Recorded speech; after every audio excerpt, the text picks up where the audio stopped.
Everyone, my name is Anna, and I just want to start off by saying that the sessions I watched were what I imagined a counseling session to be. And this is because I have sought counseling in the past and am currently seeing a counselor.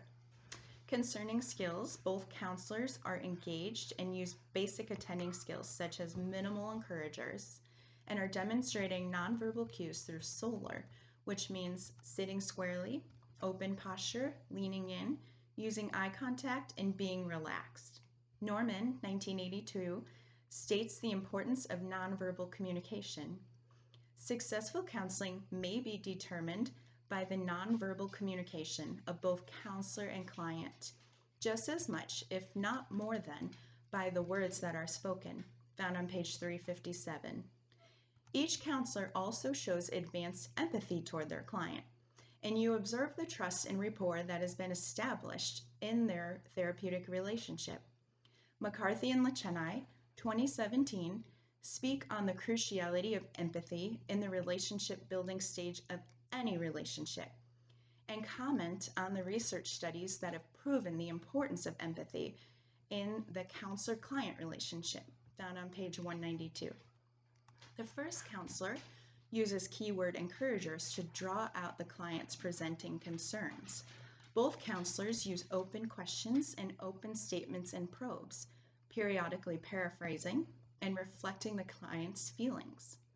Each counselor uses goal setting, though slightly differing in approach. The second counselor uses the skill of influencing and negotiating when goal setting, providing the client with directives and suggestions. Each counselor also provides summarization at the beginning and the end of the session. The second counselor uses the skill of challenging and confrontation. He points out that his client's behavior is contradictory to the reason she first came to counseling. Though this can be uncomfortable for the client, it is done in an empathetic and caring way. It appears both counselors provide a safe environment for their clients. I believe the first counselor is using the behavioral theory.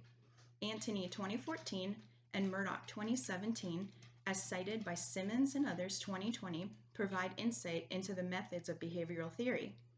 Therapy is directive and consists primarily of assessments and intervention, found on page 423.